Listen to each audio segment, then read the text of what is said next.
ఏం చేశారండి ఇవాళ మార్కెట్‌లో? ఒక మాట అడుగుతున్నాను, కరెక్ట్‌గా చెప్పండి. నిజం చెప్పండి. ఇవాళ మీ పోర్ట్‌ఫోలియోస్ ఎలా పెర్ఫార్మ్ చేశాయండి? పెరిగాయా? లేక పడ్డాయా? నేను ఎందుకు అడుగుతున్నా అంటే, ఇండెక్సెస్ పరంగా చూసుకుంటే నిఫ్టీ 50 అయితే 0.5% అలా ఫాల్ అయిందండి. బ్యాంక్ నిఫ్టీ అయితే ఓకే.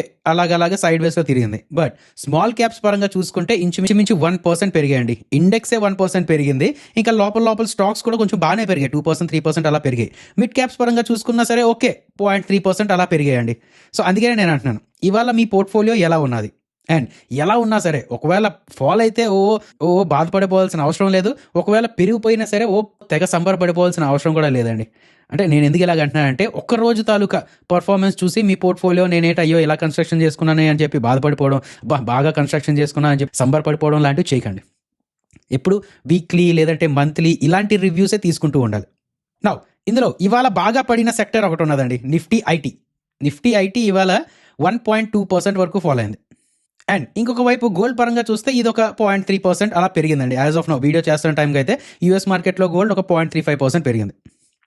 నౌ ఈ రెండిటికి రీజన్ అయితే ఒకటే.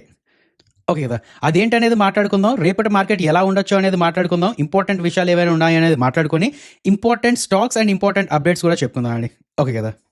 వెల్కమ్ టు రూపాయి తెలుగు. మీరు ఇంకా మన ఛానల్ సబ్స్క్రైబ్ చేయనట్లుంటే ప్లీజ్ సబ్స్క్రైబ్ చేసుకొని నోటిఫికేషన్స్ ఆన్లో పెట్టుకోండి. ఆ లైక్ అని, షేర్ అని, కామెంట్ అనేది చేస్తూ ఉండండి. అండ్ అలాగే మీరు కనుక ఒకవేళ మంచి ట్రేడింగ్ ప్లాట్ఫామ్ కోసం చూస్తున్నట్టు అంటే మేము ఫాయస్ని సజెస్ట్ చేస్తున్నామండి.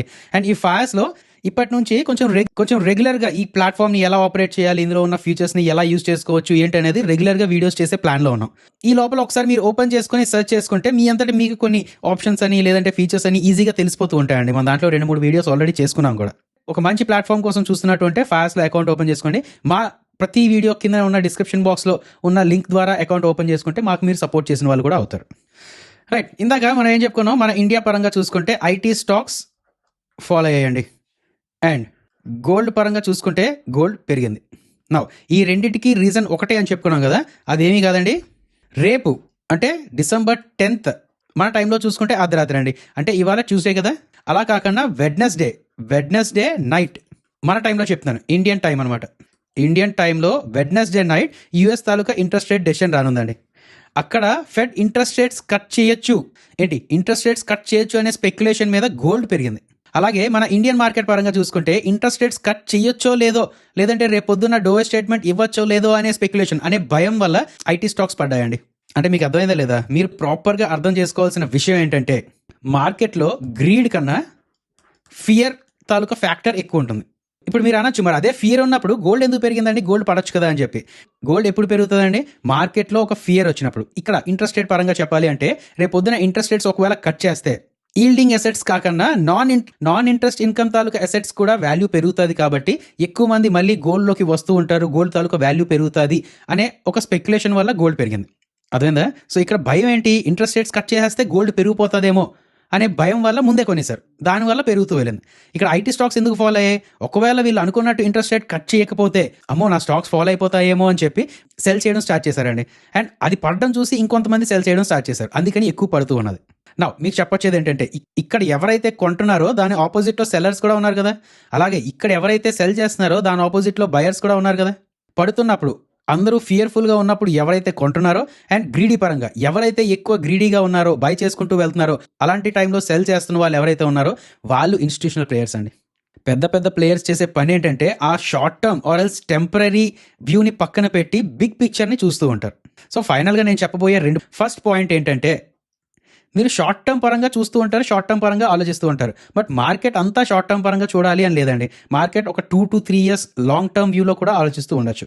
అర్థమైందా లేదా? సో నా సింపుల్ రిక్వెస్ట్ ఏంటంటే, జస్ట్ ఈ ఒక్క ఈవెంట్ గురించే కాకుండా కొంచెం లాంగ్ టర్మ్ పరంగా కూడా ఆలోచిస్తూ ఉండండి. సో ఎనీవేస్, రేపు అర్ధరాత్రి రానుందండి. సో రేపటి మార్కెట్లో కొంచెం స్పెక్యులేషన్ జరగడం, అండ్ ఎల్లుండి మార్కెట్ అంటే థర్స్డే మార్కెట్లో దీని తాలూకా రియాక్షన్ రానుంది. యాజ్ ఆఫ్ నౌ అందరూ 25 basis points interest rate cut అనేది ఎక్స్పెక్ట్ చేస్తున్నారు. బట్ అది ఒకవేళ డెలివర్ చేసినా సరే తర్వాత ఏం చేయనున్నారు, ఏం మాట్లాడుతున్నారు అనే దాన్ని బట్టి మార్కెట్ ఆధారపడి ఉంటుందండి. ఓకే కదా. నా ఒకసారి ఎల్ఎన్టీ పరంగా మాట్లాడుకుందాం అండి. ఇందాక మనం ఏమనుకున్నాం, షార్ట్ టర్మ్ పరంగా లాంగ్ టర్మ్ పరంగా ఎక్కువ ఆలోచిస్తూ ఉండాలి, అండ్ ఇన్వెస్టర్స్ పరంగా మాట్లాడుకుంటే లాంగ్ టర్మ్ పరంగానే ఎక్కువ ఇంపార్టెన్స్ ఇస్తూ ఉండాలని చెప్పుకున్నాం కదా. సో ఆ పరంగా మాట్లాడుకుందాం అండి. ఒక పక్క షార్ట్ టర్మ్ పరంగా, ఒక పక్క లాంగ్ టర్మ్ పరంగా కూడా మాట్లాడుకుందాం. అది మీకు అర్థం కావడానికి, అంటే షార్ట్ టర్మ్ పరంగా లాంగ్ టర్మ్ పరంగా కూడా ఆలోచించాలి అని అర్థం కావడానికి ఇందాక అంతలాగా తిప్పి చెప్పడం జరిగింది. నా ఈ ఎల్ఎన్టీ గురించి ఒకలా మాట్లాడాలి అంటే, ఒకవైపు రియాలిటీ బిజినెస్ కన్సాలిడేట్ అవుతుంది, ఇంకొక వైపు 2031 లక్ష్య అని చెప్పి ఒక కొత్త 5-year ప్లాన్ తీసుకొస్తామని చెప్పి అంటున్నారండి. అండ్ రీసెంట్గా కొంచెం ఎల్ఎన్టీ ఎక్కువ ఫాలో అవుతూ వచ్చింది కదా, దాని తాలూకు ప్రాబ్లం ఏంటనేది మీకు తెలుసు. ఆపరేషనల్ హికప్ జరిగింది అనమాట. అంటే మాన్సూన్స్ ఎక్కువ రావడం వల్ల Q3 అంత ప్రాపర్గా రాకపోవచ్చు అని చెప్పి కొంతమంది ఎక్స్పెక్ట్ చేస్తూ ఉన్నారు. నా దీనికోసం మేనేజ్మెంట్ ఏం చెప్తున్నారు అంటే, మాకు కూడా తెలుసు మా Q3 అనేది బాగోదని మాకు కూడా తెలుసు, బట్ ఈ Q3 ఏంటి, ఈ Q3లో జరిగిన నెగిటివ్స్ని కూడా కన్వర్ట్ చేసుకొని అక్కడ జరగాల్సిన బిజినెస్ని కూడా Q4లో యాడ్ చేసుకొని మేము Q4లో బ్యాంగ్ ఆన్ ఇస్తామని చెప్పి అంటున్నారండి. అదేందా, మనం 3 పాయింట్స్ చెప్పుకున్నాం ఇప్పుడు. అందులో ఫస్ట్ పాయింట్ ఏం చెప్పుకున్నాం మనం, రియాలిటీ బిజినెస్ తాలూకు కన్సాలిడేషన్. దాని గురించి ఇంకొంచెం డెప్త్లో మాట్లాడుకుంటే, ఇప్పటి వరకు ఎల్ఎన్టీ అంటే ఎన్ని సెగ్మెంట్స్ ఉన్నాయండి? 1 infrastructure project segment, 2 energy project segment, 3 hi-tech manufacturing segment, IT technology services segment, financial services segment, development project segment, and ఇంకా అదర్ సెగ్మెంట్లో ఏంటంటే కొంత రియాలిటీ అని, కన్స్ట్రక్షన్ ఎక్విప్మెంట్ అని, ఇండస్ట్రియల్ ప్రాజెక్ట్ డిజైన్ అని, ఇలాంటివన్నీ ఉన్నాయండి. ఓకే కదా. నా ఎల్ఎన్టీ ఏం చేస్తుందంటే ఒక పెద్ద రీస్ట్రక్చరింగ్ డెసిషన్ తీసుకుంది. స్లంప్ సేల్ అంటారనమాట. స్లంప్ సేల్ అంటే ఎల్ఎన్టీలో ఉన్న రియల్ ఎస్టేట్ బిజినెస్ అండర్టేకింగ్ని తన హోల్లీ ఓన్ సబ్సిడరీ అయిన ఎల్ఎన్టీ రియాలిటీ ప్రాపర్టీస్ లిమిటెడ్కి ట్రాన్స్ఫర్ చేస్తున్నారు. దీన్ని స్లంప్ సేల్ అంటారు. అంటే అసెట్స్ అన్నీ ఒకేసారి లంసమ్గా ట్రాన్స్ఫర్ చేసేయడం. ఇప్పుడు ఎల్ఎన్టీలో ఏదైతే అసెట్స్ ఉన్నాయో, రియాలిటీ తాలూకా అసెట్స్ ఉన్నాయో, అవి ఎల్ఎన్టీ రియాలిటీ ప్రాపర్టీస్ లిమిటెడ్కి ట్రాన్స్ఫర్ చేస్తారు. దాని బదులు ఎల్ఎన్టీకి ఏమొస్తుంది, రియాలిటీ ప్రాపర్టీస్ తాలూకా షేర్స్ వస్తాయి ఎల్ఎన్టీకి. ఇదంతా ఎందుకు చేస్తున్నారండి? ఆబ్వియస్లీ రేపొద్దున ఐపీఓలోకి తీసుకొచ్చేయడానికి, అంతేనే కదా. ఇప్పుడు ఈ ఫ్యూచర్లో ఎల్ఎన్టీ రియాలిటీ ప్రాపర్టీస్ లిమిటెడ్ అనే ఒక కంపెనీ తాలూకా ఐపీఓ రాబోతుందండి. ఎప్పుడు వస్తుంది అనేది తెలియదు, అండ్ వస్తుందా లేదా అనేది పూర్తిగా తెలియదు. బట్ ఒక రకంగా చెప్పాలంటే ఏమంటారు దాన్ని, స్పెక్యులేషన్. ఓకే కదా. సో ఎల్ఎన్టీని మీరు అనాలిసిస్ చేస్తున్నప్పుడు ఈ పాయింట్ కూడా పెట్టుకోండి, వాల్యూ అన్లాకింగ్ జరిగే ఛాన్సెస్ ఉంటాయి. నా రెండో విషయం ఏంటంటే Q4 ఆఫ్ FY26 అంటే ఏం లేదండి, financial year 2026 financial year complete అయిన తర్వాత లక్ష్య 2031 అని చెప్పి ఈ కంపెనీ తాలూకా నెక్స్ట్ 5 years తాలూకా ప్లాన్ చెప్తాము, రివీల్ చేస్తాము అని చెప్పి మేనేజ్మెంట్ చెప్తుంది. సో దానికోసం కొన్ని స్పెక్యులేషన్స్ జరుగుతూ ఉంటాయండి. దీని పరంగా ఏవైనా కొంచెం అప్డేట్స్ వస్తూ ఉంటే మాత్రం మీరు కొంచెం చూసుకుంటూ ఉండండి. అండ్ ఇంకొక పరంగా మాట్లాడాలి అంటే, వీళ్ళ ఆర్డర్ బుక్ అని ఏది చూసుకున్నా సరే, అండ్ వీళ్ళ తాలూకా వర్క్స్ ఏమి చూసుకున్నా సరే, ఎక్కువగా కన్స్ట్రక్షన్ వర్క్స్ ఎక్కువ ఉంటూ ఉంటాయి అనమాట. అదే కదా. మాన్సూన్లో ఏంటంటే దానివల్ల ఎఫెక్ట్ ఎక్కువ అవుతూ ఉంటుంది. నా వీళ్ళు ఇండైరెక్ట్గా ఒక మాట చెప్పేశారండి, మా తాలూకా Q3 రిజల్ట్స్ అంతలా బాగోపోవచ్చు అని చెప్పేశారు. బట్ ఈ Q3లో ఏదైతే వర్క్ మేము లూజ్ అవుతున్నామో, మాన్సూన్స్ వల్ల లూజ్ అవుతున్నామో, అవి Q4లో పికప్ చేసేసుకుంటాం. సో Q4 తాలూకా రిజల్ట్స్ బంపర్గా రాబోతాయని చెప్పి మేనేజ్మెంట్ చెప్పడం జరిగిందండి. సో చూడండి, ఒకవేళ మీరు ఎల్ఎన్టీలో అనాలిసిస్ చేస్తున్నట్టు అంటే ప్రైస్ అయితే ఆల్ టైమ్ హై దగ్గర అక్కడక్కడ అలా తిరుగుతూ ఉన్నది. అక్కడి నుంచి మరీ పెరిగిపోలేదు, అక్కడి నుంచి అలాగ పడిపోలేదు, అక్కడక్కడ అలా తిరుగుతూ ఉన్నదండి. సో ఆల్రెడీ ఇన్వెస్ట్ చేసుకున్న వాళ్ళు ఏంటి అమ్ముకోవాలా లేక ఏంటి అనే దానికి ఇలాంటి అనాలిసిస్ అన్ని చేయొచ్చు. లేదు కొత్తగా నేను తీసుకోవాలా లేదా అని ఆలోచించినప్పుడు జస్ట్ అనాలిసిస్ చేసి పెట్టుకోండి. ఇఫ్ సపోజ్ రేపు ఏమైనా గట్టి ఫాల్ వచ్చింది అనుకోండి, అప్పుడు ఇంకొంచెం గట్టిగా అనాలిసిస్ చేసుకోవచ్చు మీరు. నా ఐటీసీ గురించి మాట్లాడుకోవాలండి. ఐటీసీ గురించి మాట్లాడుతున్నప్పుడు బోల్డ్ గురించి మాట్లాడచ్చు, ఎఫ్ఎంసీ లేదంటే ఐటీ అని లేదంటే హోటల్స్ అని ఇలా అన్ని మాట్లాడుకోవచ్చు. అఫ్కోర్స్ హోటల్స్ గురించి ఇప్పుడు మాట్లాడడం లేదండి, అది వేరేగా లిస్ట్ అయిపోయింది కాబట్టి. సో ఐటీసీ గురించి, ఎఫ్ఎంసీజీ ఇలా అన్ని మాట్లాడినా సరే ఏదైనా టొబాకో మీదే వచ్చి అవుతూ ఉంటుంది కదా. మనం టొబాకో గురించి ఏమనుకున్నామండి, సిగరెట్స్ అయినా, సిగార్స్ అయినా, చూయింగ్ టొబాకో, వీటి మీద GST 48% చేస్తుంది. ముందు మీద చాలా ఎక్కువ పెంచుతుంది అనమాట. సో ఈ టొబాకో ఇండస్ట్రీకి మేము ఆ సింటాక్స్ అవి వేసేస్తున్నాం అని చెప్పి ఏదో ఫీలింగ్ మీద వేసింది గవర్నమెంట్. బట్ యాక్చువల్గా ఏం జరిగింది, ముందుసారి GST 28% ఎంతో, ఇదైనా సరే దీని మీద సెజ్ అని, ఆ సెజ్ అని, ఈ సెజ్ అని అవన్నీ చూసుకుంటే 58% ఎంతో ట్యాక్స్ పడుతుంది అనమాట. నెట్గా చూసుకుంటే 58% ట్యాక్స్. బట్ ఇప్పుడు GSTలో ఓన్లీ 48% ట్యాక్స్ కాబట్టి అవ్వడానికి ఇది పెంచిన, GST పరంగా ఇది పెంచిన మొత్తం మీద చూసుకుంటే మాత్రం మంచి జరిగినట్టే. టొబాకో ఇండస్ట్రీకి ఈ సిన్ గుడ్స్ ఏవైనా సరే మంచి జరిగినట్టే అండి. బట్ ఆ టైంలోనే మనం అనుకున్నాం గవర్నమెంట్ ఇది ప్రస్తుతానికి మేబీ ఓవర్సీలో వదిలేసినా సరే ఫ్యూచర్లో కంపల్సరీగా ఈ సెజ్ అని లేదంటే అదర్ డ్యూటీస్ అని, ట్యాక్సెస్ అని ఏవైతే ఉన్నాయో అవి మొత్తం తీసుకొచ్చే ఛాన్సెస్ ఉంటాయి అని చెప్పనుకున్నాం కదా. సో అది ఉందా లేదా అని తెలుసుకునే టైం దగ్గర పడిపోయింది. ఎక్సైజ్ హైక్ అని లేదంటే వేరే సెజ్ అని ఇవన్నీ ఏంటి, ఈ సిగరెట్ అని, సిగార్స్ అని, చూయింగ్ టొబాకో అని వీటి మీద ఉండనున్నాయా లేదా ఏంటి అనేది ఒక ప్రాపర్ రిపోర్ట్ వెరీ సూన్ వచ్చేయచ్చండి. యాజ్ ఆఫ్ నౌ అందరూ పెంచాలనే ఉద్దేశంలో ఉన్నారు, అది నిజంగా పెంచుతారా లేదా ఏంటి అనేది తెలిసిపోతుంది. సో దానివల్ల కొంత ఎఫెక్ట్ అవునుంది, ఐటీసీ కొంత ఎఫెక్ట్ అవునుంది. సో అది పక్కన పెట్టేసి ఇప్పుడు ఏం చేద్దామంటే ఐటీసీ హోటల్స్ మీద సపరేట్గా మాట్లాడుకుందామండి. నా ఈ ఐటీసీ హోటల్స్లో ICICI సెక్యూరిటీస్ వాళ్ళు కవరేజ్ ఇనిషియేట్ చేశారు. వాళ్ళు కొంచెం పెరుగుతుంది అంటున్నారు, ఒక 20% 30% ఎంతో పెరుగుతుంది అంటున్నారు. అఫ్కోర్స్ ఆ టార్గెట్స్ అని లేకపోతే బైసెల్ కాల్స్ అవన్నీ పక్కన పెట్టేసి అనాలిసిస్ ఏంటి అనేది ప్రాపర్గా వినండి. ICICI సెక్యూరిటీస్ వాళ్ళు అంటుంది ఏంటంటే, ఈ ఐటీసీ హోటల్స్ తన అసెట్ రైట్ స్ట్రాటజీతో ఫ్యూచర్లో బాగా అగ్రెసివ్గా ఎక్స్పాండ్ అవుతుంది. సో దీని గ్రోత్ మీద పాజిటివ్గా ఉన్నారు అని చెప్పి అంటున్నారండి. దీని ఒక గ్రోత్ స్టాక్లా చూస్తున్నారు ఇప్పుడు. వాళ్ళ తాలూకా రిపోర్ట్లో కీ పాయింట్స్లో చెప్పాలి అంటే, ఒకటి ఇందాక మనం మాట్లాడుకున్నట్టు అసెట్ రైట్ స్ట్రాటజీ అంటే దాని అర్థం ఏంటి, ఇప్పుడు ఐటీసీ హోటల్స్ కొత్త హోటల్స్ కట్టడం కన్నా ఎందుకు వేరే హోటల్స్ని మేనేజ్ చేయడం మీద ఫోకస్ చేస్తుంది. దానివల్ల ఏంటంటే ఇనీషియల్ కాస్ట్స్ అనేది పోతూ ఉంటాయి. అదేనా లేదా? నౌ ఎక్స్పాన్షన్ ప్లాన్ కూడా ప్రాపర్గా చేస్తుంది. ప్రస్తుతానికి వీళ్ళకి 13,600 ప్లస్ రూమ్ కీస్ అలా ఉన్నాయి, అన్ని రూమ్స్ ఉన్నాయి. 2030 కల్లా దాన్ని 20,000 ప్లస్ రూమ్స్గా తీసుకువెళ్ళాలనే ప్లాన్ చేస్తున్నారు. నౌ ఇంకా మాట్లాడాలంటే వీళ్ళ తాలూకా క్యాష్ పొజిషన్ కూడా స్ట్రాంగ్గా ఉన్నది. నా యాజ్ ఆఫ్ నో పరంగా చెప్పాలంటే డెట్స్ తక్కువ ఉన్నాయి, అలాగే క్యాష్ కూడా 1,700 crores ఉన్నదన్నమాట.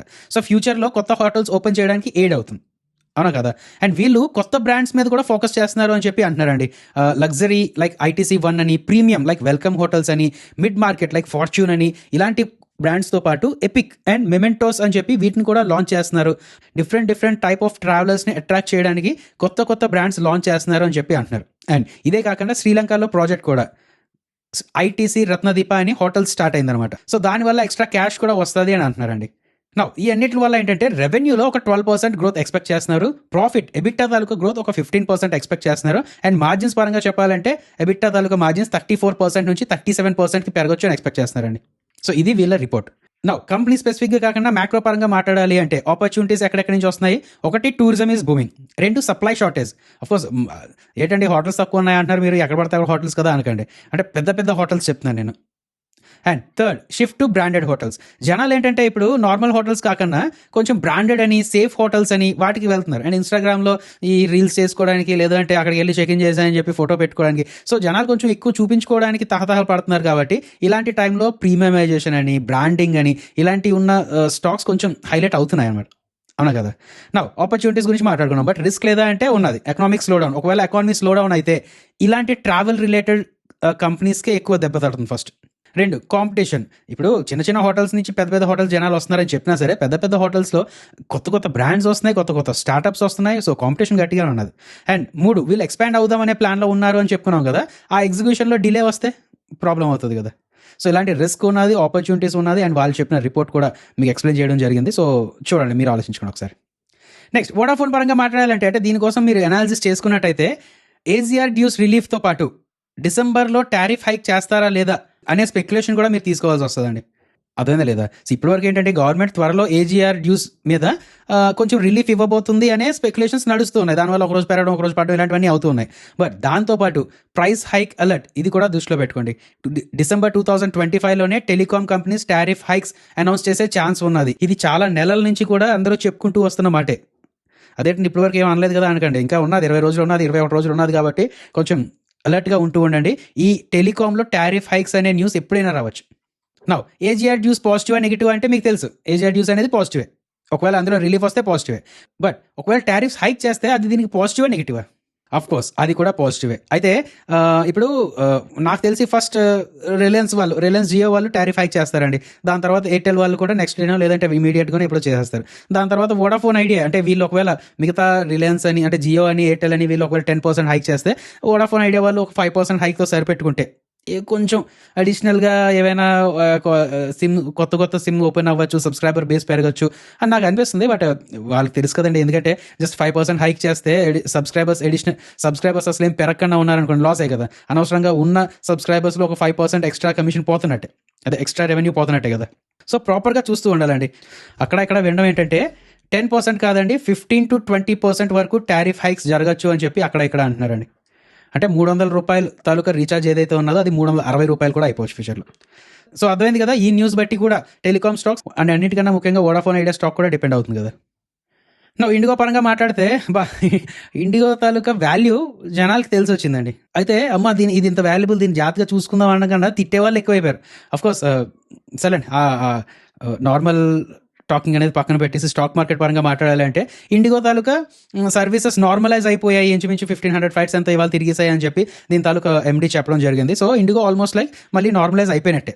ఓకే బా. సో ఏంటి ఇప్పటి వరకు మనం ఏం మాట్లాడుకున్నాం, మొన్న కూడా మనం మాట్లాడుకున్న దాంట్లో జస్ట్ 1% అలాగా రెవెన్యూ మీద ఇంపాక్ట్ ఉండొచ్చు అంతే అని అనుకున్నాం. అంటే ఇప్పుడు ఏం చెప్తున్నారంటే ఇండిగో తాలూకా వింటర్ షెడ్యూల్లో ఒక 5% ఫ్లైట్స్ కంపల్సరీగా కట్ చేయాలి అని చెప్పి ఆర్డర్ ఇచ్చింది. సో దాని ప్రకారం చూసుకుంటే 5% పరంగా చూసుకుంటే ఇంచుమించు 115 ఫ్లైట్స్ అలా రావచ్చండి. సో ఇన్ని ఫ్లైట్స్ కట్ చేయాలి అంటే అర్థమైందా లేదా?